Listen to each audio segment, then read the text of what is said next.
-2। यहां तक समझ लगी है जी? ठीक है जी। अच्छा, अब उसके बाद क्या होगा, ध्यान से सुनिएगा। जब इसमें से हम लोग करंट को पास करते हैं तो पहली चीज at cathode, cathode negative terminal होता है।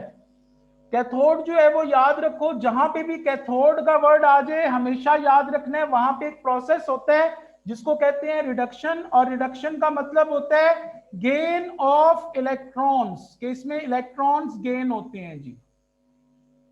ठीक है जी। अच्छा, कैथोड ये वॉल्स के साथ है, ये देखें ये कैथोड है। ठीक है जी। तो कैथोड की तरफ, नेगेटिव चीज की तरफ हमेशा पॉजिटिव आयन मूव करता है, यानी Al+3 जो है वो इसकी तरफ मूव करेगा, और इसकी तरफ मूव जब ये करेगा यहां पे पहुंच के इसने गेन ऑफ इलेक्ट्रॉन करने हैं, क्योंकि पॉजिटिव चार्ज का मतलब इसके पास इलेक्ट्रॉन कम है। कितने इलेक्ट्रॉन कम है भाई इसके पास? नजर आ रहा है देख के यार, इतना कंफ्यूज होने वाली क्या बात है? 3, 3 इलेक्ट्रॉन कम है। तो ये 3 इलेक्ट्रॉन जो है वो गेन कर लेगा, इलेक्ट्रॉन को E- से डिनोट करते हैं, और ये क्या हो जाएगा, न्यूट्रल हो जाएगा, इसके ऊपर कोई चार्ज नहीं रहेगा। एल्यूमिनियम का एटम बन गया। ये एल्यूमिनियम का एटम यहां पे बना है, ये यहां से जनाब जो है ना स्लिप होता हुआ नीचे इकट्ठा हो जाएगा, ये एल्यूमिनियम बन गया। एल्यूमिनियम भी आपका लिक्विड फॉर्म में बना है। एल्यूमिनियम जो है इसका मेल्टिंग पॉइंट होता है मेरे प्यारे बच्चों 665 डिग्री सेल्सियस, 665 डिग्री सेल्सियस। अंदर टेम्परेचर कितने हैं? कम ऑन, 950 डिग्री सेल्सियस है भाई, क्योंकि क्रायोलाइट भी डाला हुआ है साथ, तो 950 डिग्री सेल्सियस है। तो एल्यूमिनियम जैसे ही बनेगा वो लिक्विड फॉर्म में बनेगा, और ये लिक्विड एल्यूमिनियम जो है ना इसकी डेंसिटी ज्यादा होती है, तो ये नीचे ऊपर नहीं होता, ये नीचे बैठ जाता है, और यहाँ पे बाद में जो है वो इसको हम लोग सुराख होता है उसके रास्ते जो है वो एल्यूमिनियम को निकालते जाते हैं जी, लिक्विड एल्यूमिनियम को, और जैसे ये बाहर निकलता है ये सॉलिड बन जाता है, इसको हम लोग फिर यूज करते हैं। अब इसमें दूसरी चीज देखें, दूसरी चीज at anode, anode positive terminal के साथ जुड़ा होता है जी। एनोड पे उल्टा काम होता है, हमेशा ऑक्सीडेशन होती है, एक प्रोसेस है जिसको कहते हैं ऑक्सीडेशन, और ऑक्सीडेशन का मतलब होता है लॉस ऑफ इलेक्ट्रॉन्स, इसमें इलेक्ट्रॉन्स लूज होते हैं जी। ठीक है, आप ध्यान से सुनिएगा जी। ये एनोड पॉजिटिव की तरफ हमेशा नेगेटिव आयन मूव करता है, तो नेगेटिव आयन O-2 है जी। Hadiya, how much electrons are extra, इसके पास कितने इलेक्ट्रॉन ज्यादा हैं? 2 इलेक्ट्रॉन इसके पास ज्यादा हैं। तो मेरे प्यारे बच्चों ये क्या करेगा, अपने 2 इलेक्ट्रॉन निकालेगा और ये बन जाएगा O, न्यूट्रल हो गया। लेकिन याद रखो दुनिया में कभी भी O जो है वो अकेला एग्जिस्ट नहीं करता, हमेशा O जो है वो O2 की फॉर्म में एग्जिस्ट करता है। तो इसके साथ 2 लिख दो, जब इधर 2 किया है तो इसको डबल कर दो, 4 कर दो, और इधर भी शुरू में 2 लिख दो, तो ऑक्सीजन गैस बन गई जी यहां पे। ठीक है जी। अब आप लोग याद करो, मैंने आप लोगों को जो एयर, ऑक्सीजन और वाटर वाला चैप्टर पढ़ाया था उसमें मैंने बताया था कि oxygen is the only reactive gas, और दूसरी चीज यहां पे टेम्परेचर कितना है 950, और बनी क्या चीज गई है, ऑक्सीजन, और ये चीज है क्या, ग्रेफाइट यानी कार्बन। तो भाई इतने हाई टेम्परेचर के ऊपर तो कार्बन को जनाब आग लग जाएगी जनाब, क्योंकि ऑक्सीजन भी मौजूद है।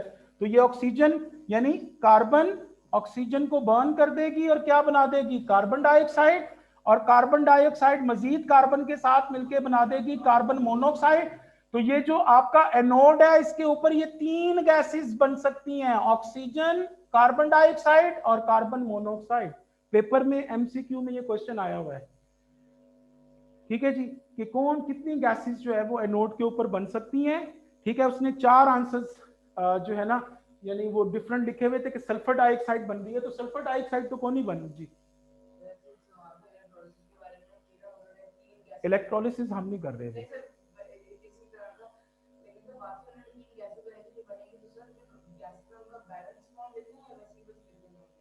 यार, बैलेंस ही किया मैंने, वैसे तो नहीं लिखा। तो बताओ कौन सी चीज बैलेंस नहीं है? जी जी बैलेंस लिखेंगे सर, बैलेंस के बगैर नहीं लिखते इक्वेशंस। ठीक है जी। अच्छा मेरे बच्चों, तो ये तीन चीजें जो हैं वो बन सकती हैं एनोड के ऊपर, लेकिन एक और पंगा पड़ जाएगा।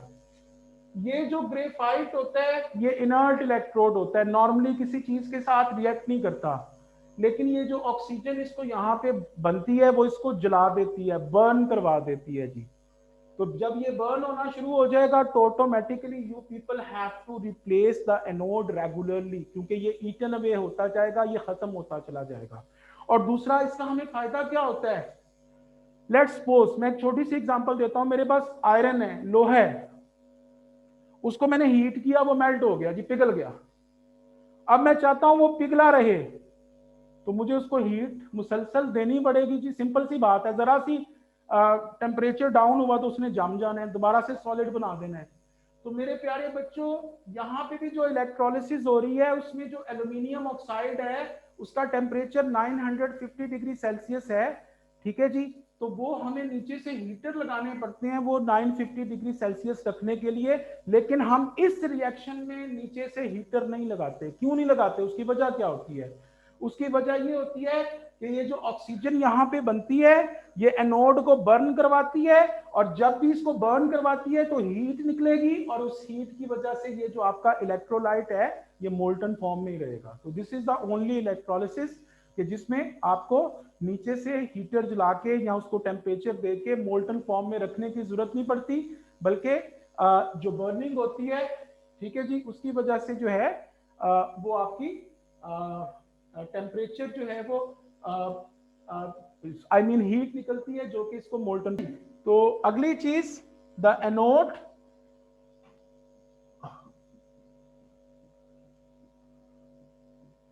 वुड बी ईटन अवे, ठीक है जी, as oxygen formed on it at 950 degrees Celsius will burn it to form CO2 and carbon monoxide, and we have to replace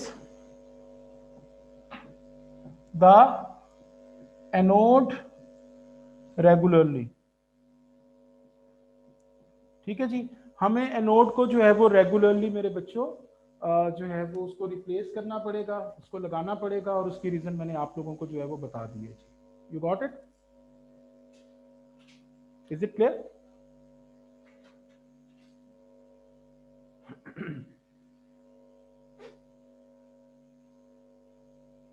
आपके पास एल्यूमिनियम आ गया जी। अगली चीज मेरे प्यारे बच्चों, जो आखिरी चीज है इस चैप्टर की, उसके बाद ये चैप्टर फिनिश है, और इसके जी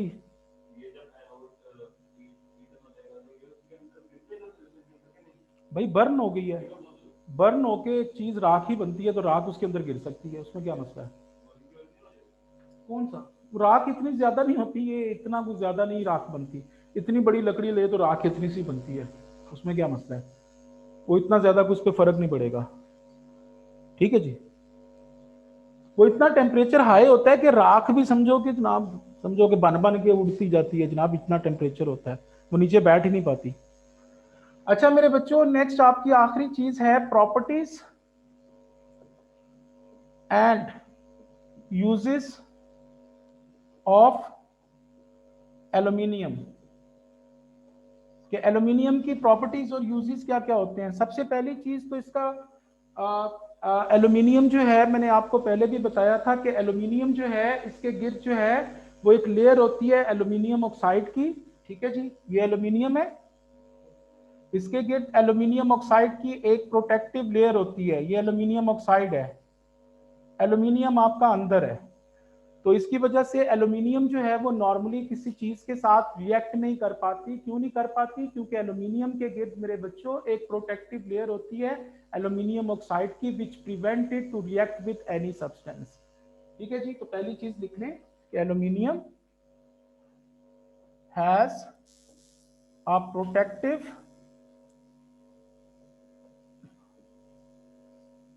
layer of oxide around it so it does not react with any substance.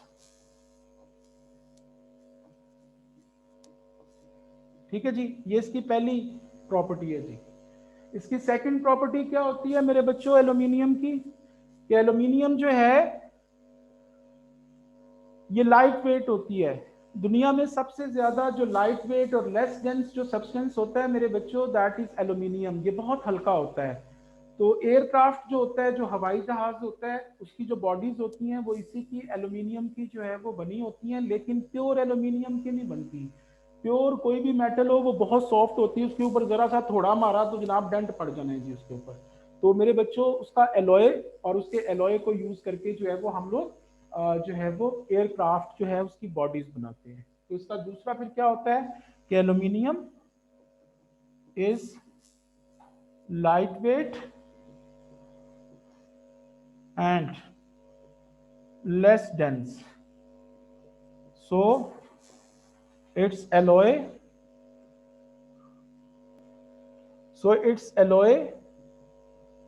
is used in making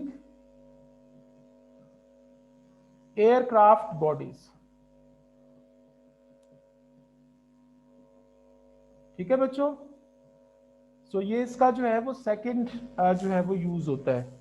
दूसरी चीज मेरे बच्चों, आप लोगों ने अक्सर जो है वो पोल्स के ऊपर जो है वो वायर्स देखी होंगी, खंभों के ऊपर जो तारें होती हैं, ठीक है, वो सिल्वर कलर की होती हैं, वो भी एल्यूमिनियम होता है।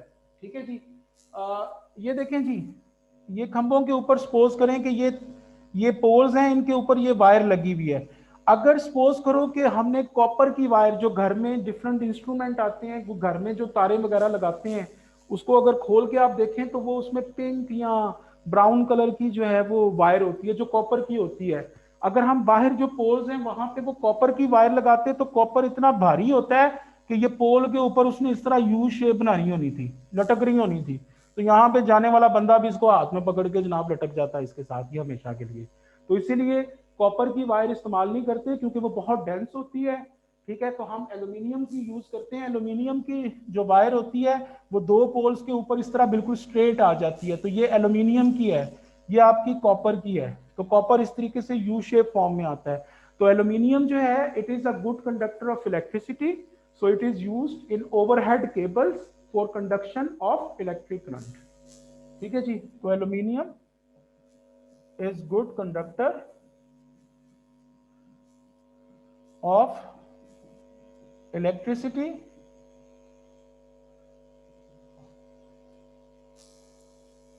so it is used in overhead cables for conduction of electric current।